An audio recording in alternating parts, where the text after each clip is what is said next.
All right, Veritas48, this is Symbolic responding to your call for answers to five more atheist questions. How are you? Good to see you. Um, let's go into the questions. Question number one: if when I die, it turns out the Christians were right, and I find myself in a place of judgment before God, of course, God is non spatial, so in the presence, somewhere around God, in the presence of God, in the non spatial presence of God, uh, what would be my first statement to God and why? I would ask about absurdity. Why is there absurdity in the world? You know, why even in mathematics, which is, as far as we know, the most perfect system we've created or discovered, uh, why does absurdity continually pop up? You know, Brainout has a great video about absurdity and, well, about paradox, about God being paradoxical. And she draws a distinction between a contradiction, where you have opposites separated, and a paradox, where you have opposites combined, infused. I guess the medieval terminology would be a marriage of opposites. Um, I would want to know, is absurdity? Why isn't everything meaningful in the universe? Is there a purpose for absurdity being here, or is it more like a magnetic field? Where you have a north pole and a south pole, and the two always occur together. That they must occur together. You can't have a north pole without a south pole without a north pole.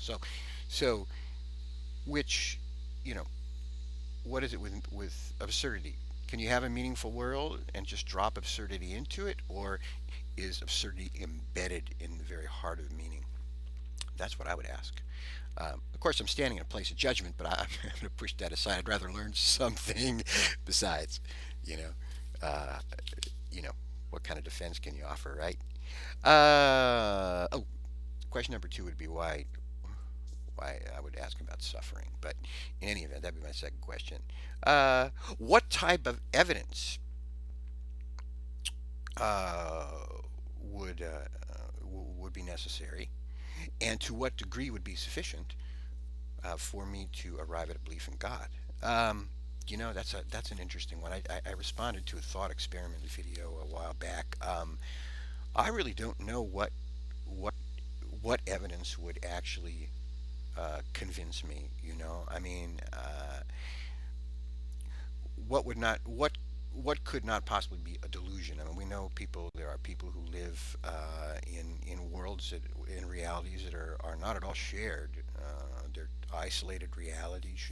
I know from personal experience that the mind can create a false reality with infinite minutia of detail. You know, um, so so delusion is always a problem, but this might help answer it. I mean, I would it would have to come to me with the clarity of a mathematical proof, with that depth of clarity, and it would probably also have to come with the profound ring of truth that just absorbed me. I would have to be able to see the connections between everything in the universe. Uh, Not that I could sustain that, but I would have to see the deep connectedness of things, and how God would connect to those things. And I would have to be, well, here we get the delusion problem again. I would have to be convinced that what I was experiencing was real. Simple task, huh? The new atheist movement. Yeah, this is interesting. My family's been atheist since the 1800s, so the quote unquote new atheist movement, quote unquote, sort of has taken me by surprise too. Um, I think on the whole, it's good if it is freeing people from blind adherence to inherited ideas or given ideas. Um, you had mentioned removing respect from religious conversation. I don't believe in dogmatism. I don't think we should have dogmatism. And dogmatism can arise in any system. It can arise in atheism as well. This is my objection to strong atheism, where people say God does not exist. How do you know that, right? So atheism can have its own dogmatism, but on the whole, I think it tends to remove dogmatism. I don't believe that religious ideas should be given a sanctity over other ideas when it comes to analysis, when it comes to intellectual work. I do believe, however, that people's individual religious beliefs should be respected and must be respected, if only on the grounds of diversity. That you value the difference in others and you value the difference in yourself. Um, um, and also, for some people who are unreflective and have just taken the accepted ideas and they're unreflective about them, if they're sincerely religious and this forms the nexus, the core of their entire belief system and their psychological system and their emotional system, if it's the foundation of everything that holds together meaning for them, it is completely unethical to pull that and to try to pull that foundation out from under them, especially if you have nothing to replace it with. Nothing that is going to, upon which they can build an entire foundation emotionally and psychologically. So I believe in respecting people's religious beliefs, especially if they are unreflectively, sincerely religious. Um, I have a note here that might relate to the first question, something about, or the second question, something about awe. I think quite a bit of religious experience is awe. So to be convinced of the existence of God, I would also have to feel awe. Four, what sort of decisions are impacted by my being an atheist? I think the most telling one or defining one is the perspective or a view that comes, I think, with atheism, that you have one one life, as far as we know, one life, one chance to do it right. You can't, when you do wrong, you can't undo it. It exists permanently in the past, if it exists at all, but you cannot undo it.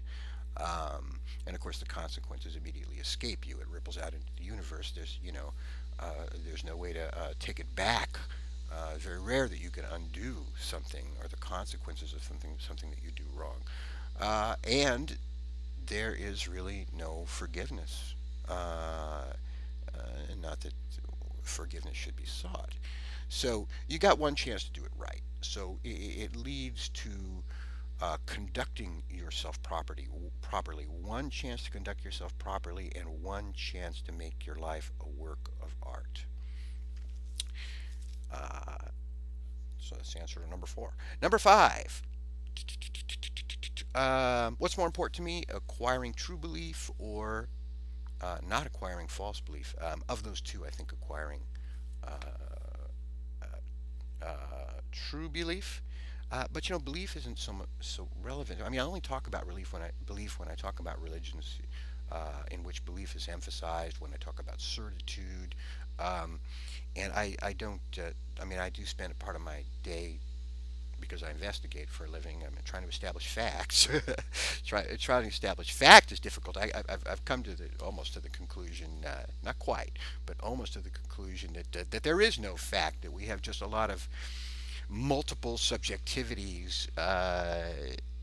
Multiple universes, multiple subjectivities, and then as an investigator, your job is to find the most